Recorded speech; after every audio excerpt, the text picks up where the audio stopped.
Os cidadáns decidiron que en moitos concellos non houbera maiorías absolutas. Os cidadáns queren que haxa gobernos maioritarios e estáveis, e os cidadáns queren que os gobernos maioritarios e estáveis e plurais se fagan a bases programáticas sólidas. E iso é o que este acordo propón, unhas bases programáticas para concellos participados pola xente, para entidades locais ao servizo dos cidadáns, para concellos que fagan país e que, polo tanto, se preocupen da nosa cultura e do noso idioma, concellos que procuren o desenvolvemento sostíbel,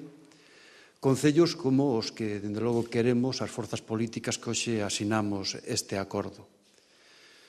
Polo tanto, a nosa satisfacción penso que ten que ser a satisfacción de miles de cidadáns que o pasado 27 de maio volveron a decir claro e alto que este é un país plural no que se definen tres espacios políticos claramente diferenciados e, sobre todo, que nos lanzan unha mensaxe aos responsables políticos. Neste mundo plural, en este país plural,